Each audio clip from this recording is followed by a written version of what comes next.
નમસ્કાર મારા વાલા દર્શક મિત્રો, આજે આપણે વાત કરવાના છીએ એક સ્વાદિષ્ટ અને પોષક શાક વિશે અને એનું નામ છે દૂધી. મિત્રો, આજના વિડીયોમાં આપણે દૂધી ખાવાના ફાયદા શું છે, દૂધીમાં કયા કયા પોષક તત્વો રહેલા છે, કોણે દૂધી ખાવી જોઈએ નહીં અને કેટલી માત્રામાં ખાવી જોઈએ અને વધુ પડતી દૂધી ખાવાથી કયા કયા નુકસાન થાય છે, તે બધા જ પ્રશ્નોના જવાબ આપવાનો હું પ્રયત્ન કરીશ. તો તમે મારો વિડીયો છેલ્લે સુધી જોજો. મિત્રો, દૂધી એ એક એવું સુપર ફૂડ છે જેમાં ફાઇબર્સ, વિટામિન્સ અને મિનરલ્સ ભરપૂર માત્રામાં છે. તેમાં vitamin C, vitamin B, iron, calcium અને મેગ્નેશિયમ જેવા પોષક તત્વો હોય છે. દૂધી ખાવાથી આપણું પાચન તંત્ર મજબૂત થાય છે, વજન ઘટાડવામાં મદદ મળે છે અને હૃદયના સ્વાસ્થ્ય માટે તો ખૂબ જ ફાયદાકારક છે. ખાસ કરીને તેમાં રહેલો પાણીનો પ્રમાણ આપણા શરીરને હાઇડ્રેટ રાખવાનું કામ કરે છે. અને મિત્રો, હવે ઉનાળાની સિઝન ચાલુ થઈ ગઈ છે, તો દૂધી આપણા શરીરને ઠંડક આપવાનું પણ કામ કરે છે. મિત્રો, દૂધી એ એક ખૂબ જ પોષક શાક છે જેમાં કેલરી એકદમ ઓછી છે અને પાણીનું પ્રમાણ વધારે છે. તેમાં વિટામિન્સ, મિનરલ્સ અને એન્ટીઓક્સિડન્ટ્સ ભરપૂર માત્રામાં છે. તો ચાલો મિત્રો, આપણે દૂધી ખાવાના ફાયદા વિશે પહેલાં આપણે જાણી લઈએ. મિત્રો, એનો પહેલો ફાયદો છે કે એ આપણી પાચન શક્તિને મજબૂત કરવાનું કામ કરે છે. મિત્રો, દૂધીમાં ફાઇબર ભરપૂર માત્રામાં હોય છે જે પાચન તંત્રને નિયમિત રાખે છે અને કબજિયાતથી બચાવવાનું કામ કરે છે અને આપણા પેટને ઠંડક આપવાનું કામ કરે છે, જે એસિડિટી અને અપચા માટે તો ખૂબ જ ફાયદાકારક છે. અને દૂધીમાં રહેલું પાણી આપણા પાચન તંત્રને હાઇડ્રેટ રાખવાનું કામ કરે છે. મિત્રો, બીજા ફાયદા વિશે આપણે વાત કરીએ તો તે વજન ઘટાડવામાં મદદ કરે છે. મિત્રો, દૂધીમાં ઓછી કેલરી અને વધુ પાણી હોય છે જે વજન ઘટાડવામાં ખૂબ જ આપણી મદદ કરે છે. તે લાંબા સમય સુધી પેટને ભરેલું રાખે છે, જેથી અનાવશ્યક ભૂખ લાગવાની સમસ્યા ઘટે છે. અને ફાઇબર તે આપણા શરીરને ડિટોક્સ કરે છે અને આપણા મેટાબોલિઝમને સુધારવાનું કામ કરે છે. મિત્રો, ત્રીજા નંબરના જો ફાયદા વિશે વાત કરીએ તો તે હૃદયના સ્વાસ્થ્ય માટે ખૂબ જ ફાયદાકારક છે. મિત્રો, દૂધીમાં પોટેશિયમ ભરપૂર માત્રામાં હોય છે જે બ્લડ પ્રેશરને નિયંત્રિત કરવાનું કામ કરે છે અને હૃદય રોગનું જોખમ ઘટાડવાનું કામ કરે છે.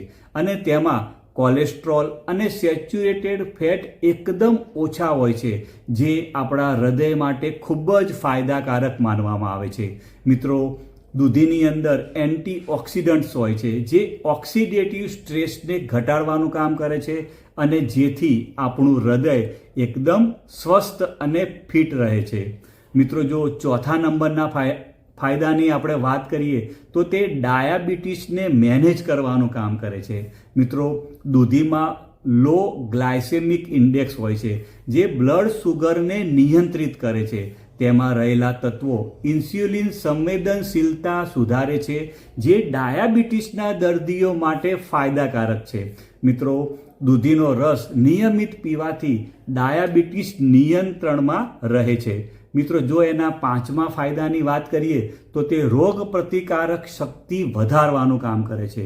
મિત્રો, દૂધીમાં વિટામિન સી હોય છે જે રોગ પ્રતિકારક શક્તિ વધારે છે અને શરીરને ઇન્ફેક્શનથી બચાવવાનું કામ કરે છે તથા એન્ટીઓક્સિડન્ટ્સ શરીરને ફ્રી રેડિકલ્સથી બચાવવાનું કામ કરે છે. મિત્રો, જો છઠ્ઠા નંબરના ફાયદા વિશે આપણે વાત કરીએ તો તે શરીરને હાઇડ્રેટ રાખે છે. મિત્રો, દૂધીમાં 90% વધુ પાણી હોય છે જે શરીરને હાઇડ્રેટ રાખે છે અને ખાસ કરીને ગરમીની ઋતુમાં તો આપણા શરીરને ઠંડક પહોંચાડવાનું કામ કરે છે અને તે ડિહાઇડ્રેશન માટે કુદરતી ઉપાય છે અને ઇલેક્ટ્રોલાઇટને સંતુલન કરે છે. મિત્રો હવે આપણે વાત કરીએ 7મા નંબરના ફાયદાની, તો તે આપણી ત્વચા માટે ખૂબ જ ફાયદાકારક છે. દૂધીમાં રહેલું પાણી અને એન્ટીઓક્સિડન્ટ્સ ત્વચાને હાઇડ્રેટ અને ચમકદાર રાખવાનું કામ કરે છે. તે ખીલ, ડાઘ અને અન્ય ત્વચા સમસ્યાઓમાં ઘટાડો કરવાનું કામ કરે છે.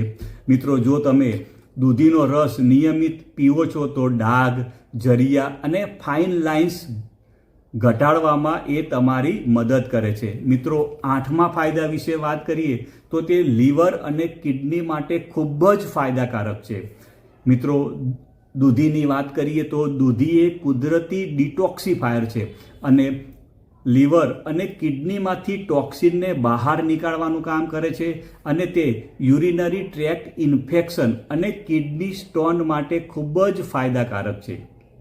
મિત્રો, 9મા નંબરના જો ફાયદા વિશે વાત કરીએ તો તે તણાવ અને ચિંતાને ઘટાડવાનું કામ કરે છે.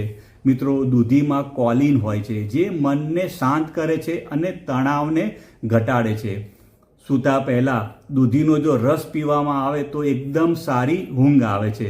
મિત્રો, વાત કરીએ તો આજકાલ બધા જ લોકોની વાત કરીએ તો એ તણાવ, સ્ટ્રેસ એટલે કે ચિંતામાં રહેતા હોય છે. જે લોકો બિઝનેસ કરતા હોય તો એ લોકોને બિઝનેસમાં અત્યારે એટલી બધી કોમ્પિટિશન થઈ ગઈ છે, તેથી લોકો તણાવમાં, સ્ટ્રેસમાં રહેતા હોય છે. જે લોકો જોબ કરતા હોય તો એ લોકોને બોસનું પ્રેશર હોય છે. તો મિત્રો કે એ લોકો જો તણાવ અને ચિંતામાં રહેતા હોય અને એ લોકો જો દૂધીનું સેવન કરે તો એ લોકોને ચોક્કસ ફાયદો થાય છે. મિત્રો, આપણે વાત કરીએ તો એમાં કયા કયા પોષક તત્વો હોય છે, તો 100 ગ્રામ જેટલી હોય દૂધી તો એની અંદર 15 કિલો કેલરી હોય છે. એટલે કે એની જે કેલરી છે એકદમ ઓછી છે. તેની અંદર પાણીની વાત કરીએ તો 96% જેટલું એની અંદર પાણી હોય છે. એમાં પ્રોટીન હોય છે, કાર્બોહાઈડ્રેટ 3.4 ગ્રામ હોય છે, એમાં ફાઇબર 0.5 ગ્રામ હોય છે, તેમાં વિટામિન સી 10 મિલીગ્રામ જેટલું હોય છે, તેમાં વિટામિન B1 હોય છે, વિટામિન B2 હોય છે, vitamin B3, vitamin B5, vitamin B6 અને ફોલેટ એટલે કે વિટામિન B9 પણ હોય છે. તેની અંદર કેલ્શિયમની વાત કરીએ તો 26 મિલીગ્રામ જેટલું કેલ્શિયમ હોય છે. આયરન, મેગ્નેશિયમ, ફોસ્ફરસ અને પોટેશિયમની વાત કરી તો પોટેશિયમ અંદર 150 મિલીગ્રામ જેટલું અંદર પોટેશિયમ હોય છે. સાથે સાથે અંદર ઝીંક પણ હોય છે. મિત્રો, દૂધીના પોષણના મુખ્ય ફાયદાઓ વિશે વાત કરીએ તો તેમાં કેલરી એકદમ ઓછી, એટલે તમને કીધું એ પ્રમાણે માત્ર 15 કેલરી હોય છે. બીજું કે અંદર પાણીનું પ્રમાણ ખૂબ જ સારું હોય છે, એટલે કે 96%થી વધુ પાણી હોય છે કે જે આપણા શરીરને હાઇડ્રેટ રાખવાનું કામ કરે છે.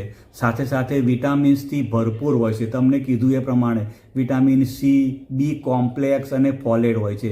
મિનરલ્સ પણ ભરપૂર માત્રામાં હોય છે, જેમ કે પોટેશિયમ, કેલ્શિયમ, મેગ્નેશિયમ અને ઝીંક, અને એકદમ નહિવત ફેટ અને સુગર હોય છે. મિત્રો, વાત કરીએ તો દૂધી એ પોષક તત્વોથી ભરપૂર શાકભાજી છે જેને તમારા દૈનિક આહારમાં તમે એને સરળતાથી એડ કરી શકો છો. તેના લાભ અને તાજગી આપતા સ્વાદને કારણે તે એક ઉત્તમ પસંદગી છે. મિત્રો, દૂધી એક ખૂબ જ પોષક અને ઓછી કેલરી ધરાવતી શાકભાજી છે જે અનેક આરોગ્ય લાભો આપે છે. જો કે કોઈ પણ ખાદ્ય પદાર્થની જેમ તેને સંયમમાં ખાવી જોઈએ જેથી સંભવિત દુષ્પરિણામથી બચી શકાય. દૂધીની દૈનિક ખાવાની મર્યાદા એ પ્રમાણે જો આપણે પાલન કરશું તો આપણે એની આડઅસરથી બચી શકશું. મિત્રો, જો કોઈ પુખ્ત વ્યક્તિ હોય તો તે પકાવેલી જે છે દૂધી એ આશરે 150થી 200 ગ્રામ ખાઈ શકે છે. દૂધીનો રસ તો તમે 1 ગ્લાસ એટલે કે આશરે 200 મિલી રોજ તમે સવારે ખાલી પેટે પી શકો છો.